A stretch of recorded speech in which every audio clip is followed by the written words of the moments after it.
Good afternoon at this point. My apologies being deliberate there. One of the lessons is I have to provide some opening remarks. So I keep the big ones in the big room and follow up here. So first of all, this is different, is it not?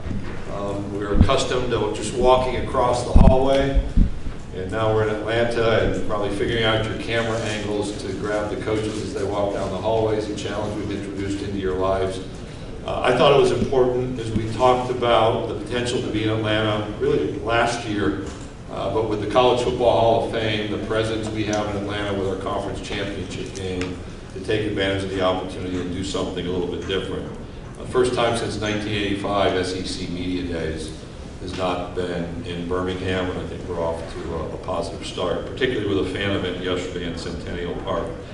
This morning in my remarks, I felt it was important to honor my predecessor, Mike Slive. We've done that in different ways, but this is the first real public opportunity for me to both remember and honor Mike for his great work here, and to thank his family for allowing us to spend so much of our time with him and so much of his time with us. We talked about realities around our football scheduling, why we approach things, using the manner in which we do for scheduling. We talked about changes around this, particularly media relationships, much of which is positive, but the change is real. ESPN's new president, Jimmy Pitaro, and his participation in our spring meetings to visit with our leadership was enormously important to us, as is the success of the SEC network, our overall relationship with ESPN, and then what we do with CBS. Also acknowledge the change that resulted from the Supreme Court decision in Murphy versus the NCAA, what that means for sports gambling, and our attentiveness to issues and our learning as we go.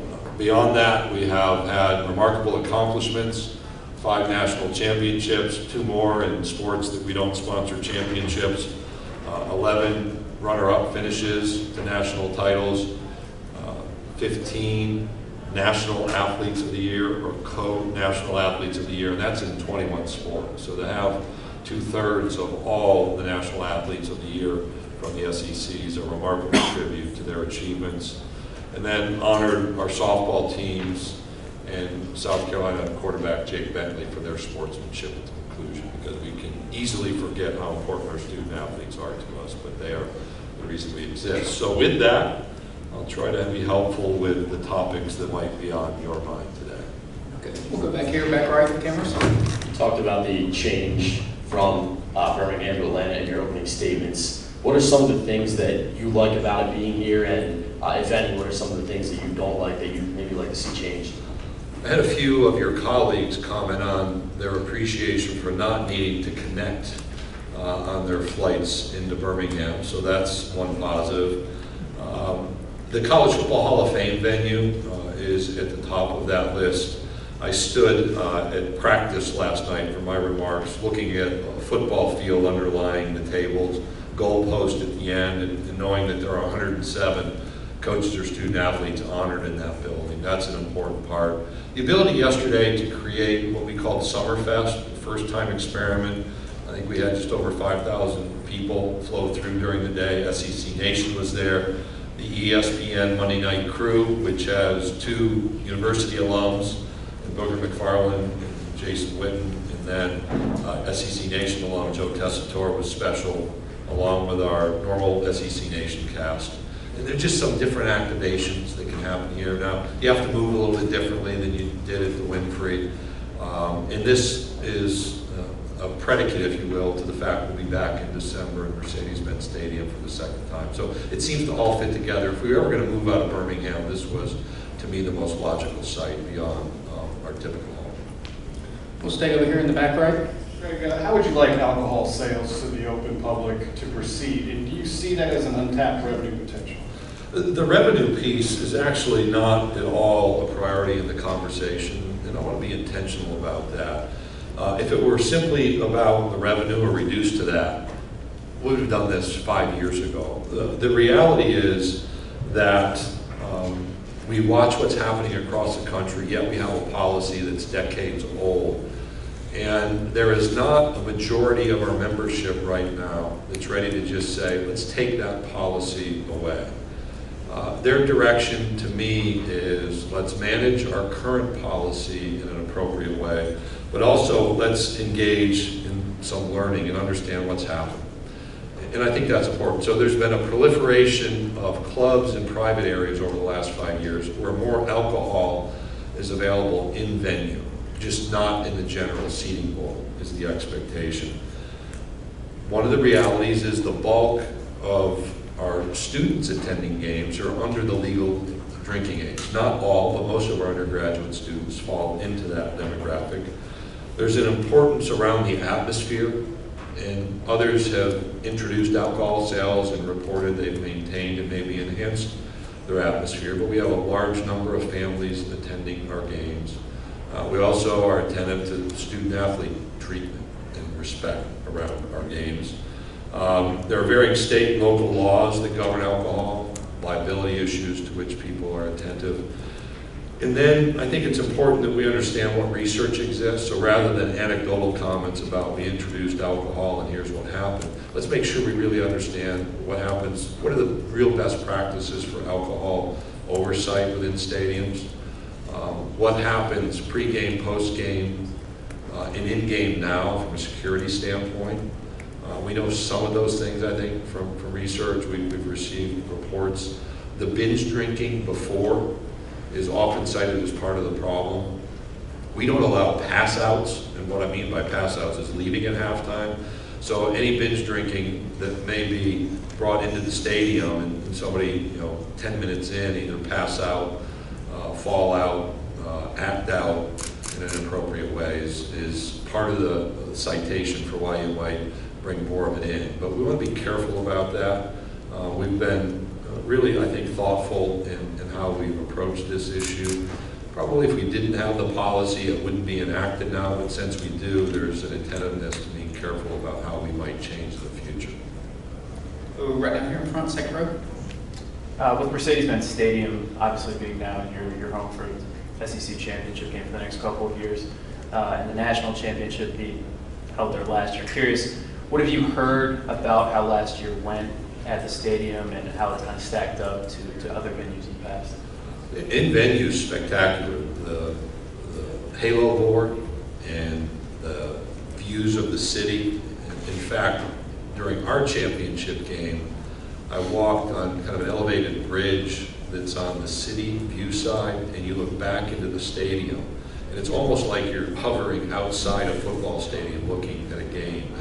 And I really give credit from an architectural standpoint. The views in different places are outstanding. I don't think it's a secret that there were some issues on ingress and egress. I know that the Falcons and the Mercedes-Benz Stadium staff have worked to overcome those issues. Things happened so rapidly last year that there was a lot of learning going on. We've had great follow-up meetings with again, the Falcons and Mercedes-Benz staff, so I'm sure we'll overcome those.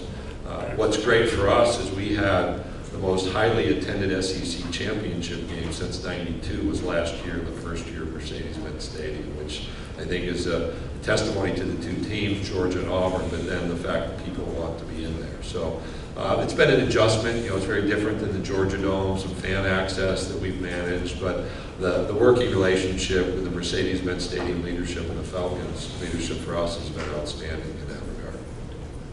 We'll go standing over here in the back left. Hi, Commissioner. What is the thing that you fear the worst for our game with legalized sports gambling? I don't know, Rachel, that I've not reduced to one issue. My message has been the integrity, and I think everybody has said this, the integrity of the games is paramount. In the past, from time to time, people will say, well, you want this, you want that. No, games play out, officials get it right, might make mistakes, coaches make decisions that play out right or wrong, players make decisions or make plays or don't make plays. Those are just realities of competition. It should be evaluated in that way, not with this other, hey, is there something else nefarious taking place? And that is a meaningful concern, but that's a global concern. And then I reduce it to comparisons. So let's look at professional football, where there's a roster of 53, a practice team, and you go into the practice facility and you go out about your life. It's really a contained environment. College football is very different. There are more than twice as many people involved as participants. So our rosters into the season will run up 110, 120, 125 football players in total, number one. Number two, you have a lot of assistants, student assistants around the program, because that's natural. That's never been problematic. And then either before practice or after practice, you send your participants out to go to class, to go to study groups, to go see their friends. And those are all touch points. And that informs the concern. And that's why our institution's leadership on education, the importance of information flowing back if there's some interesting questions or seeking of information. And that's what then informs this idea of an availability report or an injury report. But we need to think about the dynamics in place around college football, the differences in the NFL, and if we're going to do this on a consistent basis from a national standpoint, and understand our motivations. And so those are the concerns that keep me up at night. I do think it's important to remember we've had sports gambling, we've had it in Nevada, and we've had illegal sports gambling. And what we're seeing now is an increase of legalized sports gambling, which then provides an opportunity for transparency and understanding about what's really happening. And corrections, should we identify problems, corrections quickly when they may arise. We'll go back right over here with the cameras. 6 new coaches in the football landscape. I'm just curious your take on that, if you feel that speaks to the competitive nature of the league or just circumstance. A bit of both. My view is the expectations are high, and I talked a lot about change. I did not talk about change among football coaches because I think everybody knows that's there. I think that change is a result of high expectations. Everyone wants to ascend the mountaintop. And some of it's probably circumstantial, so some of it's some other movement that's not just competitive. We've had movement before. What's maybe if you transfer and look at some change that happened around men's basketball a few years ago, that's elevated our men's basketball in a significant way. And hopefully as those continue, those programs have brought new coaches in, make adjustments and build, we'll see, which is hard to believe, the level of competitiveness in this league even increase across all 14 football programs. Go down front to the left. Yes, Commissioner Ed Daniels from New Orleans.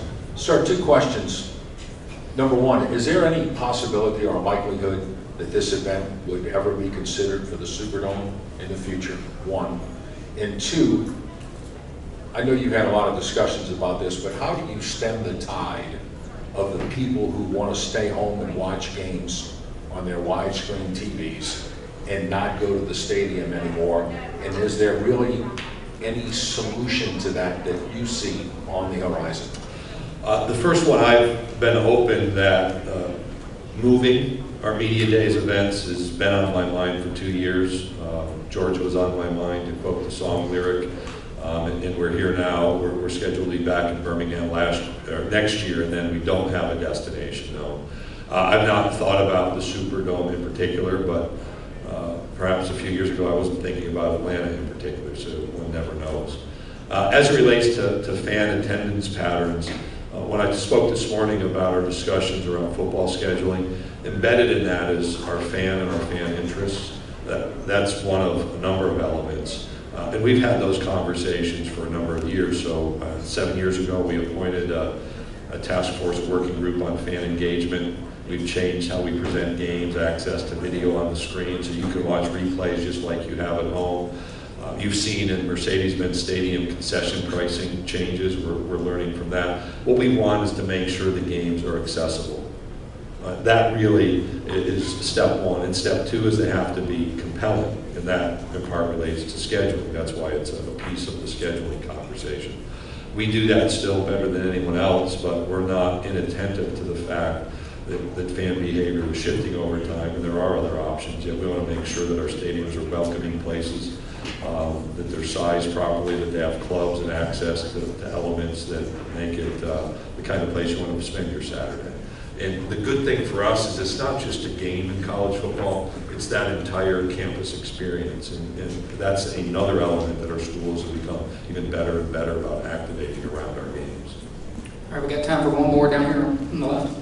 There's some schools and conferences that have mentioned that they do not want to send a team to a bowl with a 5-7 record. The SEC is the most competitive league in the country. What is your thoughts on 5-7 teams going to bowls? We've had a 5-7 team accept that opportunity, so that was Mississippi State and St. Pete in 2016.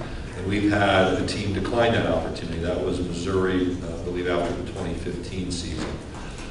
And we have adjusted our policy, so we don't say go or don't go. We have changed our policy from a revenue standpoint that if you go, you'll make that economic decision on your own. And if it works, great. If you make the decision not to, then that's a campus choice. We want to protect, so fundamentally, we want to make sure the 6-6 teams have opportunities. That remains for this conference an important part of our whole access as you develop programs and develop young people. Thank you, Commissioner. Yep. Thank you, everyone.